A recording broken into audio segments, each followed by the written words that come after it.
مرحبا بجميع الصديقات والأصدقاء في حلقة جديدة من بودكاست كتب نادية توفيق. النهاردة يشرفني أني أعرض لكم المقابلة التي أجريتها مع أجوستن فونتس، وهو أحد كبار علماء الأنثروبولوجيا التطورية، وله عديد من الأبحاث عن الإنسان وعن الأجناس البشرية وعن الرئيسيات، وهو أستاذ أنثروبولوجيا في جامعة برينستون الأمريكية. وفي الحلقة النهاردة هنتكلم بالذات عن كتابه The Creative Spark: How Imagination Made Humans Exceptional، أو شرارة الإبداع: كيف ساهم الخيال في تميز البشر. المقابلة طبعا أجرتها باللغة الإنجليزية، ويمكن متابعتها باللغة العربية على فيديو اليوتيوب. وكالعادة حلقات البودكاست بتنزل على قناة اليوتيوب بودكاست كتب نادية توفيق، وأيضا على كثير من منصات البودكاست. فمرحبا بالجميع، ويلا بينا نسمع المقابلة. أتمنى إنها تعجبكم.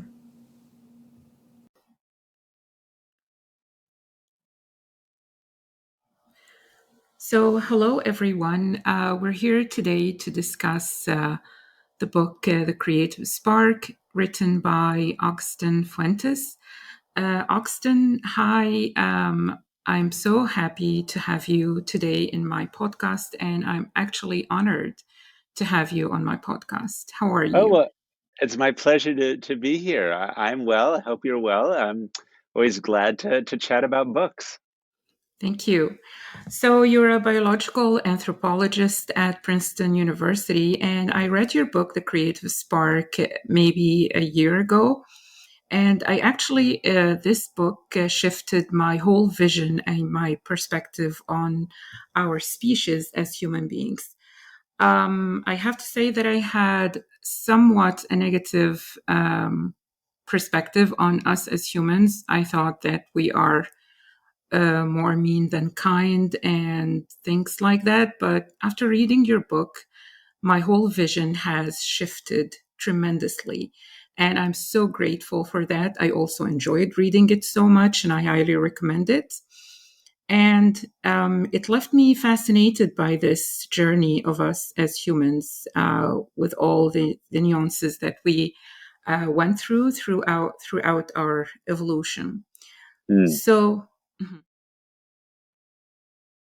It's great to hear you say that, and that's one of the reasons I wrote this book is that there are a lot of books out there about human evolution, and we're living in particularly difficult times, and the world is experiencing just horror after horror and very an enormous set of difficulties. And many of the books that come out about human evolution take the perspective of only looking at the bad, only looking at the cruel, only looking at the sort of really problematic aspects of human. And I don't shy away from those, but I try to give the big picture so that we can understand the nuance and the capacity, right? We as humans are both the cruelest and the kindest at the same time. And we can decide how those things pan out. And so I think it's really interesting and important for people to have an accurate history of humans before we decide, how good or bad we are, and how we can try to make the world a better place. Yes, absolutely. And the book is also accessible to the general public, although it is backed up by and supported by scientific findings. I found it to be very easy to read for me as a non-specialist in the domain. And it also gives us this broad vision on our evolutionary journey as humans. And it focuses on the creative side, which I find so fascinating. So how we invented tools, how that made us, differentiated us from the other primates, how we secured our food, our social systems, the roles of males and females within the community, raising children, collaborating with each other, and you also discuss the foundations of wars and religions, and marriage and sex and all of that. So actually, the book is fascinating in how it's revealed this to us in that way and in that language. I loved it so much. So mhm. No, I was going to say, I really appreciate that. One of the big challenges was to share this information is everyone's. This is not just for researchers or academics. This knowledge should be in primary schools. It should be in multiple languages. I just wish the book was translated into more languages. It got into a few Me languages, but too. for example, it's not in Arabic. That No, would be not wonderful for yet. it to be. Uh, Yeah. and it's just because this knowledge in a way that's accessible, engaging, but you can, if you want to do the research, I have all my citations in the bibliography, so you can follow that up. But this is everyone's information and everyone's knowledge, and if you don't have it, I think you're thinking about the human experience without all of the tools, and that's just not fair and not good. Absolutely. Yes. I totally agree with that. And I do hope this book gets translated into Arabic. Um, and I believe it would if it, like I recommended, I talk about it and I talked about it in Arabic to my Mm. followers a couple of times. So I hope it does get translated sooner than later. And so the premise of this book is that creativity is what made us the wonderful human beings we are today. And I love that premise so much. And the book delivers on that premise. So, for example, and I quote, you say, being so creative and having such a long development means that every one of us is unique. Mm. This creates a diversity of voices and capacities inside the overall unity of our species, a diversity that creates many challenges but offers even more opportunities. Yeah. So, I would like to explore the creative side and the so many aspects that you dealt with and you explained in the book. And I would like to start with securing food and hunting. I know that we as species, we went through a lot of transformations throughout the centuries dealing with food. But what can you tell us about the creative side and how we secured our food in, briefly? I know it's a big topic, but yeah. Well, I think there's like two or three things that are really important. One is that deep in time, our ancestors became very creative in how they got food, and everyone tends to think of humans as hunters, and we are, and we're good hunters, but that's just a small percentage of the ways in which we've gotten food. I like to think back, and we have good evidence for this, that our real innovation was not so much being able to run after big animals and kill them and eat them, although that's important. But really, it was the ability to communicate with one another, to collaborate with one another, to see the world as it is, and to respond to challenges by working together to get new foods, to make new foods. So, hunting is a byproduct of that, but so is incredible foraging and gathering, experimenting with new kinds of food, sharing that knowledge, and making the whole community have access to broader types of food. Also, we share food in ways that almost nothing else does. Sharing food is one of the most important basal human things, and it deep in our ancestors, deep in our past, our ancestors began to share food more than other animals, more than other species, and it's that sharing, that communion, right, of eating together, that's not just healthy for our bodies, but it became sort of a central part of our social lives. The shared meal is this incredible creative community experience for humans. And I know I'm going on too long, but I'll do one more thing here. And that's a more recent creativity with food. In the last half million or even million years, we began cooking food. So we began altering the chemical and structural properties of food. And then in the more recent past, we began spicing food, putting different flavors on it. And so when humans eat today, it's never just about nutrition, right? It's also about our cultures, our histories, our desires, right? To reshape the world, even the things we eat, we create sort of magic art that we eat. Or you can even just take, for examples, tea or breads or cookies or stews or meats, how we shape and create much more than we need just for nutrition, but how central that is to our own well-being. Exactly. We even call it culinary art. Yeah. Yeah, that's right. And there's one fact that you mentioned in the book that actually touched me. I don't know if I'm being too romantic here, but you said that the predators usually stalk the young, the old, or the injured animals because Uh-huh. they are the easiest to catch. But humans, they created a preferential taking of young males and avoiding of females, especially pregnant females.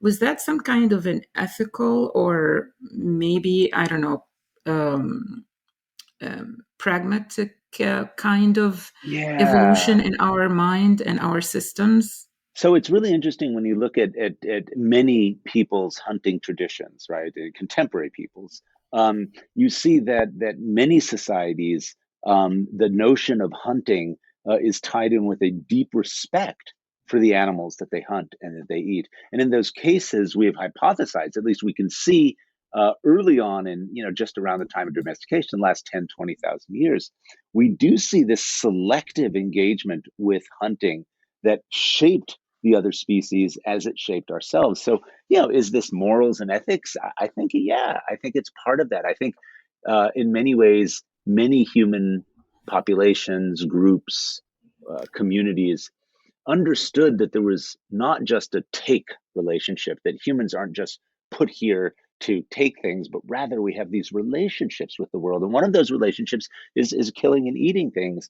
But that doesn't mean that has to be done in a way that's non-sustainable or a way that's disrespectful. And so it's really interesting to look around the world and see that there are many, not all, but many cultures and societies that have these amazing relationships with the animals that they eat. But they're not just relationships of harm, they're also relationships of care and respect. And that's probably pretty old in human evolution. It's probably quite old, an understanding of the massively important role that what we eat, the animals, the lives that we take to sustain ourselves mattered and meant something. And I think that shaped many human cultures. Now, there's of course the byproduct where today with, different kinds of mass factory farms or firearms, we're able to harm and kill in unsustainable ways. And I think that's a big problem. So the same creativity, the same capacity that allows us to be caring and creative in the way in which we relate to the world also allows us to be just horrible and cruel. So it's always a sort of a two-edged sword. hmm But we always mend and improve and modify our systems. I think we're always, at least we're always trying to do that. Yeah. And also this shows that we were aware of the other species, and I think this is unique to humans. Am I wrong about that? I mean, no, I think other animals know their landscape and know that they interact with all sorts of different kinds of things. But for humans, it's not just knowing that there are other things out there. It's creating cultural realities for them, right? Which animals we eat, which animals we don't, which are important to us, which aren't important to us, which are beautiful, which are ugly. This whole world then has meaning, right, for humans. It's not just living in the world, but it's actually interacting with and creating meaning in the world that is so important for us. And I mean, food is a great example of that. hmm And still talking about hunting, in the book you mentioned that both males and females participated in hunts. Both sexes were a lot more robust than either is Mhm. today. So you said yes, males were bigger, but people nowadays, even I hear it so many times by so many people. They say that traditionally during cavemen they used to go and hunt, and women stayed at home to doing the chores and the traditional role of women. But early on, in the genus Homo, according to your to what you found in and according to what you said in that book, they actually participated in the hunting groups, and there was no difference between males and females in the roles they played It's not within that necessarily, activity. yeah, it's not necessarily no difference, but it's not the differences we see today. And I think what's here really important is people look around the world today, and many societies are patriarchal where men sort of control political, economic, and public worlds, and women are centered in the house, domestic care for food and the children. That's actually not even the broad typical of all humans today, particularly it's become more and more common over the last few centuries. But if you look at the actual data, the archaeological data, you find that there's a lot of variation in how bodies were and how lives were spent. And especially before about 6,000 to 7,000 years ago, we don't find in the bodies, right, in the bones, in the archaeological sites, we don't find these clear distinctions, these pattern distinctions between men and women that we find now. It's not that all bodies are the same. It's not that, women give birth, right, and breastfeed and men don't. But caring for infants or going together to go out to forage and find food, they may not have all done the exact same roles in a hunting trip, but it's very, very clear from abundance of data that both males and females, both men and women and children, were actively part of the group in collecting food and getting that. What's really interesting, too, is that we have some pretty good evidence from a number of different archaeological sites in the last 20 or 30,000 years that show those skeletons that we would classify as men and women, both doing hunting, both engaging in this, but maybe in some different ways. For example, about 40 to 50,000 years ago, we have some evidence from Neanderthal teeth that males and females were doing different things with their teeth, probably about working hides for leather or something like that, but that they both were getting lots of broken bones from going out and probably participating in risky hunting. So it's, you can't look around the world today and say everything that we see in economic, political life is an expression of what happened, 1 million years ago or 500,000 years ago, or even a few thousand years ago. Yes. And so you also mentioned sharing, and you said that it played a tremendous role in creating the humans we are today. And in the book, you say that we have good evidence that from early on, sharing of food, predator defense, tool making, and other key aspects of life were central to the success of our genus.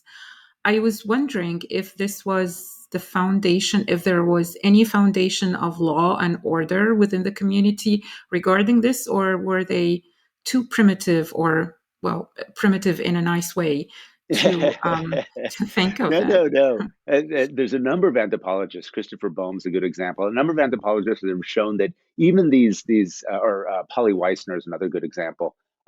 They've shown that these, what we call egalitarian small communities, people misrepresent the term egalitarian. What egalitarian really means is that there's not a lot of goods that are owned by some people versus others. Like, no one has a whole bunch of stuff and other people have very little stuff. That's what we mean by egalitarian.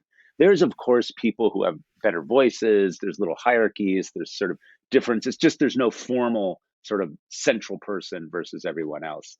But you're right to say that the sharing, this kind of interactions within the groups, does form, one could argue, a sense of philosophy and experience about how we should be in the world. And so from very early on, we know that it was relying on each other, sharing of information, cooperating together to make things happen that was central and distinctive, because other animals do that, but no one does it as well as we do. And there are 8 billion of us now, right?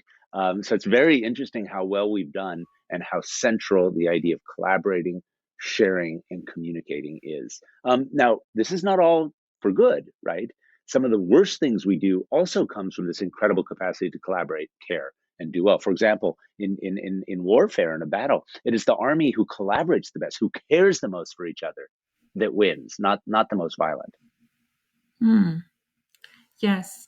And you also mentioned creativity in parenting, and you said no sexually reproducing species survives without a good parenting plan.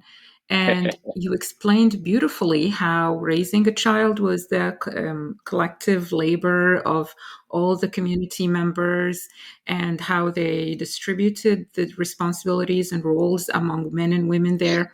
Can you please talk to us a little bit about parenting, well, in, a few million years ago or something? Yeah. How? No, it's there's a whole parenting, the structure of family and childcare is so central today for humans, right? I think anyone who's had children or been around children or from a large family knows how important caring for the young is. Yet we seem to forget, and we expect a very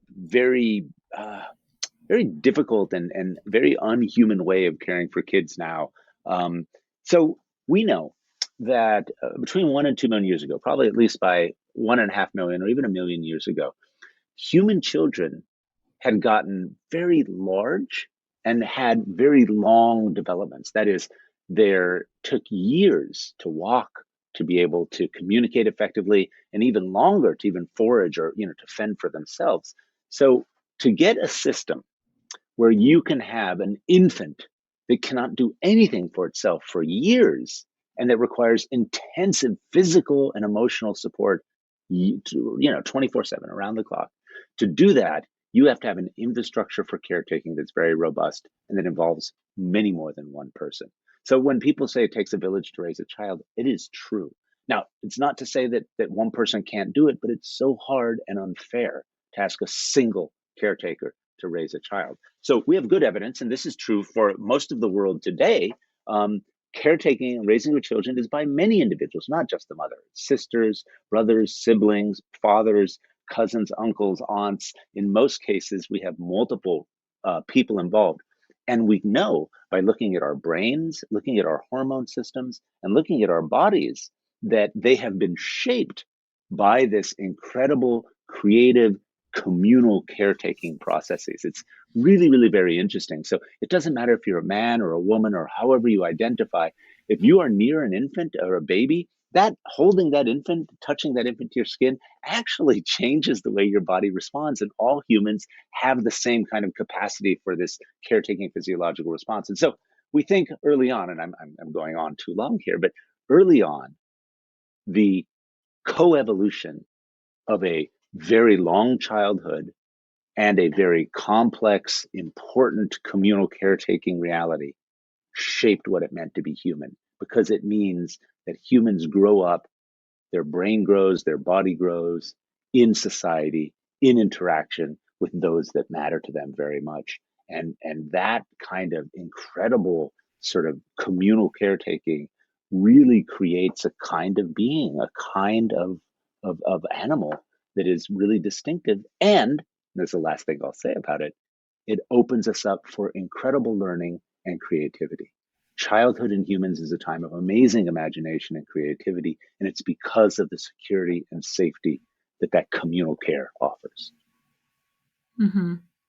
And we did that ourselves. Like, Yes. did the childhood period changed over the different genii of Homo, like before Homo sapiens, the Yeah. other Homo genus people? Did Yeah. they have shorter childhood Yeah. periods? The contemporary human childhood probably emerges in the last million years, or maybe even a little earlier. And we can tell that from looking at the bones of fossil children, fossils that we find that are young individuals. We can sort of see like where the teeth, how the teeth are growing, how the limb bones, the legs are growing, and we can get an idea. By between 500,000 and 1 million years ago, which is a long time ago, we're already seeing the what we would call the typical contemporary human childhood, where children are born and it's years before they're able to walk by themselves, to fend for themselves, to feed for themselves. And in that entire time, they're passed from hand to hand, held, taken care of, taught, learn, and interact with multiple members of the group. Mm-hmm. Yes. And so there you had a section on wars and violence, which is not a pretty subject, but No. you said that it's not all primates, but rather apes, specifically chimpanzees and humans, who share a core evolutionary history of violence and war. Yeah. And you also say that the parts of the brain responsible for the expression of aggression and violence are the prefrontal cortex. This is what makes us distinct. This is what primarily distinguishes us from the other animals, I believe. And then you say the other parts are the dorsal anterior anterior cingulated cortex, the amygdala, and the hypothalamus.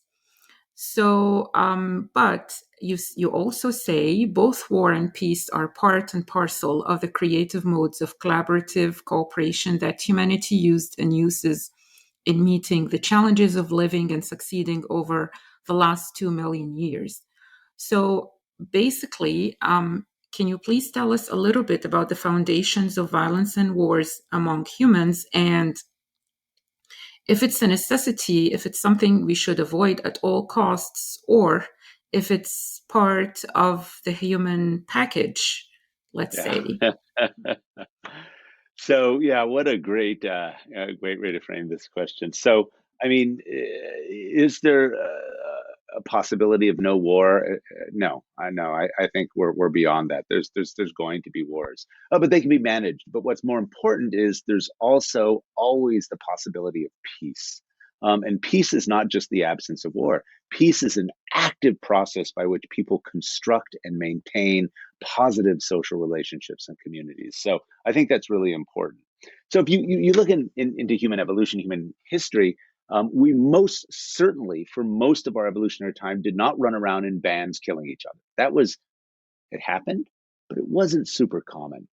We also didn't just run through fields of flowers holding hands. That also is not the past. It's much Yeah. more complicated than that. But what people want you to believe now is that humans are intrinsically bad, that we need laws and society to keep us from killing one another. And that, in fact, is not true. What people do day in and day out is find ways for kindness, for interaction, for relations.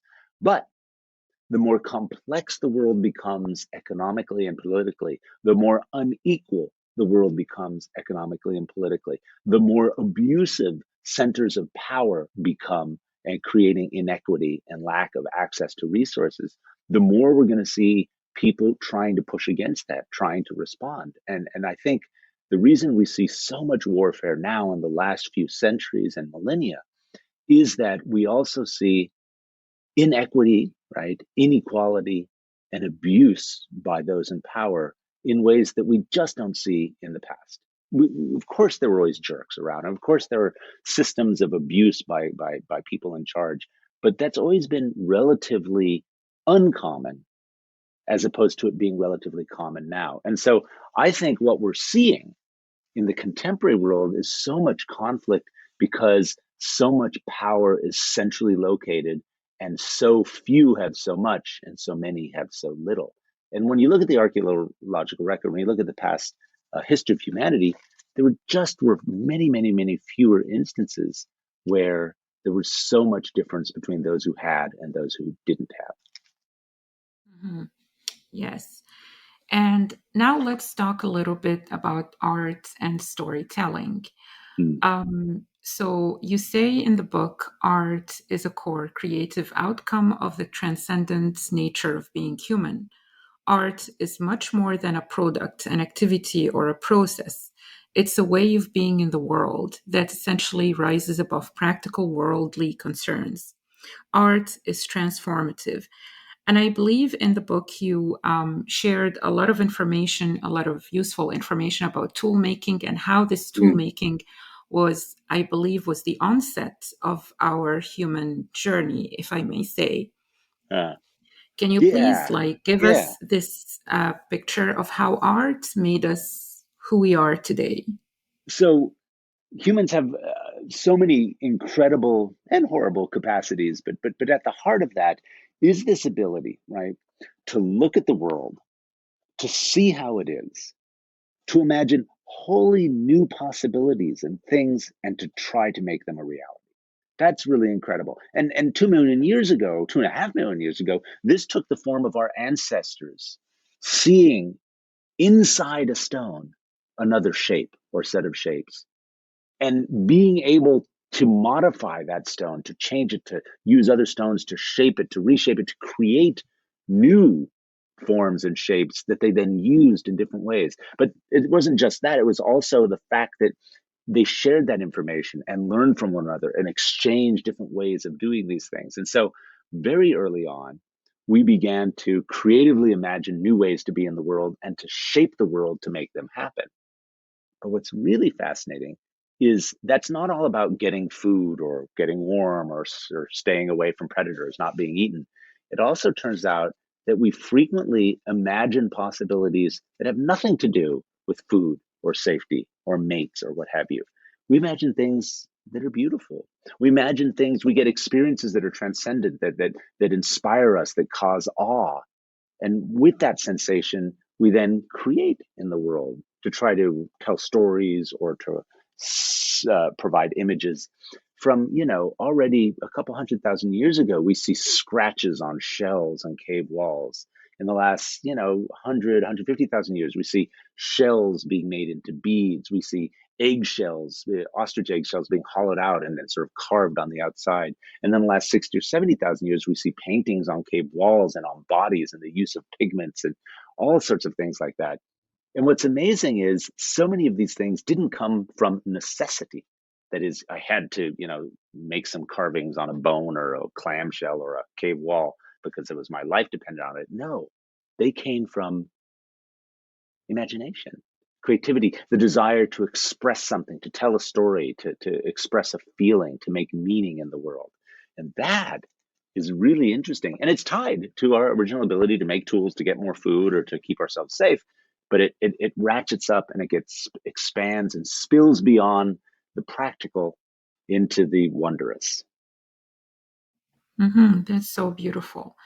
And today, well, so many people, I guess, are skeptical towards literature and fiction. They say it's a waste of time, Oh, and reading them, it's not useful. It's just childish. Sometimes they do use those types of adjectives. mm, However, in the creative spark, you say storytelling is how we humans navigate the world. On a daily basis, we relate to others, events, ideas, and experiences that are separate from the moment in time and the physical place in which we are relating them. Of course, storytelling can be telling stories, telling the history, or writing fiction can be any form of stories and narratives. However, I would like to ask you about that, about storytelling, how storytelling played an essential role in our shaping as intellectual beings, as who we are today. yeah, I mean, I think there's a very, very good argument that storytelling is a central aspect in what makes us human. Think about it. So the capacity to not just convey information, but to convey meaning, sensation, emotion, excitement, fear, chaos, joy, and to do so in ways that are entertaining, right? That are engaging, that are stimulating. That's that's incredibly powerful, and that's something that humans do all the time. We storytell all the time. That's what we do. So, I mean, what a horrible thing for anyone to say that literature, that reading, that listening to stories is bad. And I think of storytelling, whether it's a movie, whether it's a book, whether it's you're sitting with friends over tea and sharing information, it is one of the most amazing capacities we have. And to think of that as a shaping factor in our evolution, because once we can convey information that way, once we can sit down and narrate and relate and invent possibilities, that then creates openings for us to think anew, to think things new, to think about new ways, but also to transfer down from generation to generation ideas about how things should be, about how things could be, about how we want things to be, but also about how things were. So this storytelling is also like time travel because it gets us, unlike other animals, to be able to live in different parts of the past and even the future. And that's very powerful. Think about education, right? The central hallmark is the ability to tell stories, whether it's about religion, whether it's about physics, whether it's about one's great uncle. Those stories, that knowledge, is what shapes how we see and live in the world. Mhm. And so, since you mentioned religions, you had a chapter on religion foundations in humans. And you talked about archaeological findings that proved that humans had some kind of rituals early on in their evolution that would indicate some kind of ceremonies, maybe religious ceremonies. And so the need to address a divinity, I guess, was instilled in us or was in our genes or something. Can you please just explain Yeah. this So I'm going to aspect be, yeah, of yeah, yeah, yeah. the I'm not human going to say experience? it was in our genes, but it is definitely in our evolutionary history. So let me put it this way. Actually, I just wrote a book about that. It's called Why We Believe. It came out a couple of years ago. Um, Okay, and thank it you. builds on that chapter from the creative spark.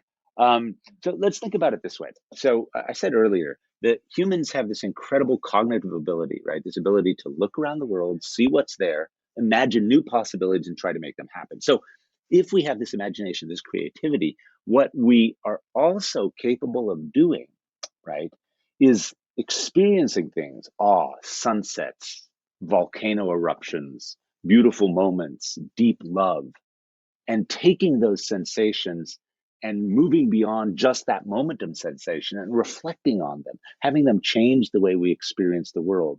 And frequently, this leads to a kind of what we call transcendence, a sense that there's more than just the moment or just the individual or just what we see or feel. So all humans have this capacity, this cognitive and physiological, this capacity with their bodies and minds to feel more than the here and now, right? To feel like there is more tying things together. That capacity is called religiousness. All humans have that. Now that does not necessarily refer to an organized religion with a theology and ethical codes and practices and rituals. It just means all humans have the ability to experience the transcendent and have that move them and shape them. Now, we have evidence then over the last 4, 5, 6, 7, 8,000 years of formalized structures, that is, theologies, rules, books, rituals, ideologies that co opt, that take that sense of the transcendent, of religiousness, and meld it with specific theologies, right? That tell you stories about how the world came to be and how we should be in it. I mean, a very good example of that is the Abrahamic religions, right? Islam, Christianity, and Judaism all derive and overlap from these theologies and histories to create narratives and structures that are central in guiding the lives, right? In structuring the worlds of most of the people on the planet. And that's very powerful, but that's religion. That's not this capacity for religiousness. Now, the two are always tied together, but I like to think of them, at least initially, as separate because one unifies all humans, religiousness, this capacity to be with the transcendent and to let the more than the here and now influence you.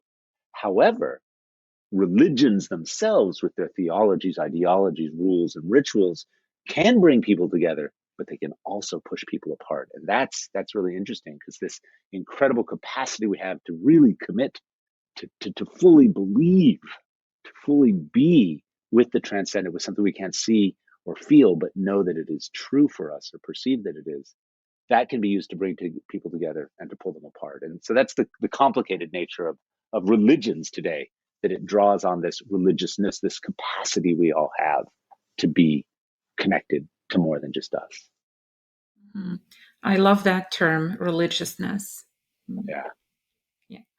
So, talking about um, religiousness, I guess we can talk about marriage.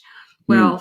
Well, do you say in the Creative Spark that marriage is a social construct? Since you said, Yes. and I quote, basically, anthropologists, historians, and sociologists agree that, in general, marriage in both secular and religious systems is best seen as a way of structuring the inheritance of property, as control and regulation of sexual activity, and recently as the culturally sanctioned outcome of romantic love.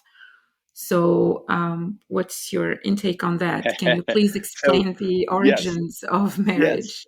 absolutely. So this is not to say marriage is not important and not a critical part of human lives. But what it is to say is the contemporary version of marriage, which is a religious, legal, or economic agreement that structures and gives roles, right, to the participants in the marriage, their offspring, and their relationship to land or to the economic system or within the political system or culture that they're in. That, we have good evidence, that kind of regulated, structured relationship around property, children, and cultural and religious norms, that's recent. We have good evidence of that. You can show where it shows up, right, over the last 3, 4, 5, 6, 7,000 years.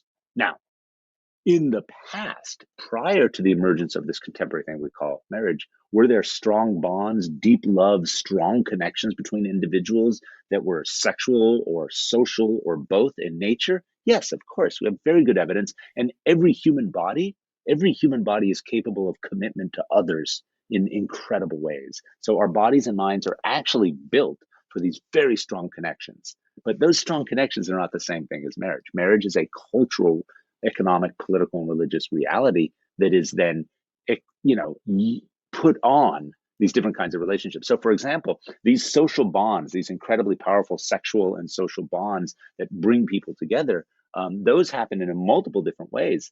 But marriage and these strong bonds are not necessarily connected. That is, because two people are married doesn't mean they have these bonds, and because two people have these bonds doesn't mean that they're also married. So marriage can overlap with these kinds of bonds, and in many societies, marriage helps create and foster bonds. But yes, marriage is a social construct, and it's fairly recent. That doesn't mean it's not real and not important. It just means it doesn't really have this super deep history in human evolution. Mm-hmm. And you actually say in The Creative Spark, the idea that romantic love and marriage are connected and that marriage is the ultimate outcome for a couple and love began to emerge in the 16th century. So it's quite recent, right? Yes. So, I mean, even if you look at and that's looking economically, right, in the, I would say, the sort of European and circum-Mediterranean world, that's where those data come from that I'm referring to in that. But even when you look across culturally at many places, it really is fairly recent in time, centuries, where structured marriages in the way we see them today emerge. There are other kinds of relationships and other kinds of connections around family and property and place and religion that are very important. But the contemporary notion of marriage that is a economic, political, religious association, and that in the very recent world involves romantic love, that's very, very recent. Mm-hmm. And yes, and you talked about human monogamy as well, and you said that it wasn't. It was the natural thing for us Well, before, I mean, but it the problem became. is everyone misrepresents what monogamy is. Like the biological definition, the actual definition of monogamy is single partner, right? Mm, Sexually and socially across multiple mating seasons. And for humans, that's a long time. So it turns out that humans do frequently find incredible bonds with single individuals, sometimes once in their life, sometimes many times in their life. And some humans don't. Some humans find these incredible bonds with many, many people at the same time. What monogamy doesn't mean is that individuals are wholly attracted to only one individual sexually. That's just not true. That's the attraction is quite complicated and quite diverse. So while humans do frequently practice monogamy in marriage and even in social and sexual bonds, it's not sort of, the way that humans are. There's a lot more variation in there socially and sexually. and when did we start this monogamy idea? Was it in us since the beginning, or is it No, just yeah. recent? Well, the concept of monogamy as applied to a social relationship is very recent. That's a political and religious thing that comes up very, very recently. The idea of very strong bonds between individuals that can be social and or sexual, that's quite old. That's deep in human history. But the thing we think of monogamy now, and especially associated with religion, has all sorts of legal, moral, and ethical and economic correlates to it. And that's a human creation. That's a cultural creation and a historical creation that's fairly recent. Mm-hmm. Yes. Okay. Thank you so much, Agustin. And I wanted to discuss more of the book with you, but I think that that would be maybe for another episode or something. And thank you so much for Sure. sharing this wealth of information Absolutely. with us. Thank you. And would you like to add anything else, either about the Creative Spark or any of your other books, to our audience? So well, I really encourage people to get their hands on a copy if they can. If you have a large Arabic speaking audience, which I think you do, have them try to convince someone that it needs to be translated into Arabic. It's horrible to not have it translated in Arabic because there's such a strong literary history and tradition, and it would be just wonderful, even just to see it in Arabic. I can't read Arabic, but I think it's one of the most beautiful spoken and written languages there is. Yes, it is. So yeah. That's one thing I would love to see. The final thing I would say to everyone is to remember what they already know, that humans are incredibly creative, incredibly capable. Sometimes we use this for horrible things, but more often than not, on a day-to-day basis, humans get along, we care for one another, and we do so with incredible creativity. And if I think more people just took some time to remember that, we might be able to do better in these very difficult and really often horrible times. Okay, and on this beautiful note, I would like to thank you again from the bottom of my heart. I enjoyed talking to you so much, and I learned so much. And thank you for being here. It's my pleasure. Thanks for having me. Thank you. Bye. Thank you, everyone, for tuning in, and see you next time. Bye.